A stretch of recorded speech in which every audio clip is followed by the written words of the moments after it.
नमस्कार। इस वक्त के बुलेटिन के साथ मैं हूं अनुपम। प्रदेश की हर छोटी बड़ी खबरों को लेकर एग्जिट पोल में उत्तर प्रदेश में बीजेपी को बम्पर सीट, एनडीए को 2019 से ज्यादा सीट मिलने का अनुमान।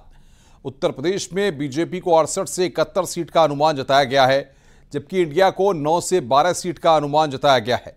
कांग्रेस को सिर्फ 3 से 6 सीट का अनुमान यहां पर जताया गया है। तो उत्तर प्रदेश की सभी 80 सीटों का यह एग्जिट पोल हम आपको बता रहे हैं। बीजेपी को 64 से 67 सीट मिलने का अनुमान, इंडिया को 9 से 12 सीट मिलने का अनुमान यहां पर जताया गया है।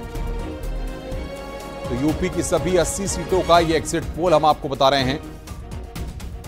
उत्तर प्रदेश में 80 लोकसभा सीटों का जो एग्जिट पोल है वो इस वक्त हम आपकी स्क्रीन पर आपको दिखा रहे हैं।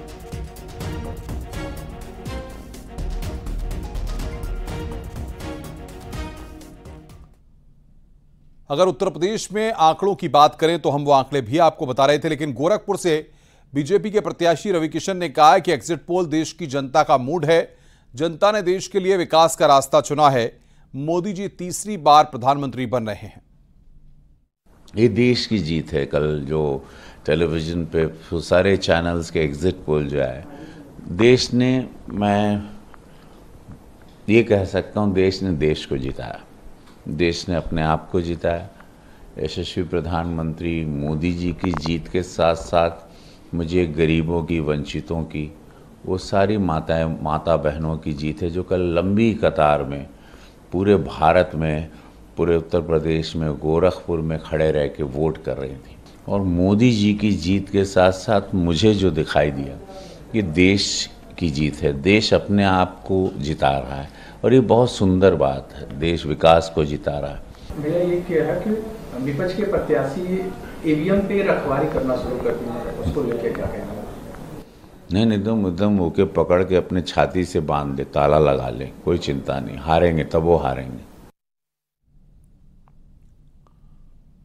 वहीं गोरखपुर से समाजवादी पार्टी के प्रत्याशी काजल निषाद ने एग्जिट पोल को नकारते हुए कहा कि देश में इंडिया गठबंधन की सरकार बनेगी। ऐसा कुछ भी नहीं है। यहाँ जनता का चुनाव था, जनता लड़ रही थी। इंडिया गठबंधन के साथ साथ जनता भी लड़ रही थी। यहाँ जनता ने वोट किया और जनता जीत रही है। एग्जिट पोल कुछ भी दिखाए उससे कोई फर्क नहीं पड़ता। ये मनोबल गिराते रहते हैं। ये ज़रूर ऐसी कोई ना कोई बातें करते हैं जिससे इनको लगता है कि कार्यकर्ता का मनोबल गिर जाएगा, लेकिन ऐसा कुछ नहीं है। हम सभी तैयार हैं और जीत की और अग्रसर है और इंडिया गठबंधन की सरकार बन रही है। ईवीएम को लोग सवाल उठाए जाते हैं और धांधली का भी, तो क्या ऐसे में ईवीएम की रखवाली वगैरह भी कहीं? बिल्कुल हम रखवाली कर रहे हैं। हम पूरी तरह से मुस्तैदी के साथ तैयार है। इस बार जनता तैयार है अच्छी तरह से। अपने हथियारों के साथ जनता तैयार है, अपनी तैयारियों के साथ जनता। कांग्रेस के प्रदेश अध्यक्ष और वाराणसी से प्रत्याशी अजय राय ने एग्जिट पोल के आंकड़े को मनगढ़ंत बताया है। ग्राउंड रियलिटी में जब जाएंगे, जनता के बीच में जाएंगे, तो आपको असलियत पता चलेगा। एग्जिट पोल ये बने, आप जितने लोग यहाँ बैठे हैं, आप किसी से पूछ लिए कि एग्जिट पोल के कोई भी आदमी इनसे कुछ जवाब सवाल किया है या कोई पूछा है इनसे कि भाई ये बताओ कि नहीं आप किसको वोट दे रहे हो, किसकी सरकार बन रही है? बैठे हैं यहाँ पे 5, 6, 7 लोग हैं, आप किसी से पूछ लीजिए। तो घर में बैठे मनगढ़ंत आप तय कर दीजिए।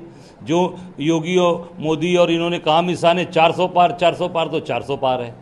यहाँ कहा 10 लाख पार, बनारस में 10 लाख पार है, पता लगा लीजिए 10 लाख पार हैं कि 400 पार हैं। ये मनगढ़ंत बातें कमरे में बैठ के तय कर दो कि 400 पार, 10 लाख पार, हवा निकल जाएगी। 4 तारीख को समझ में आ जाएगा कि कहाँ खड़ा है, कहाँ एग्जिट पोल और कहाँ भाजपा खड़ी है।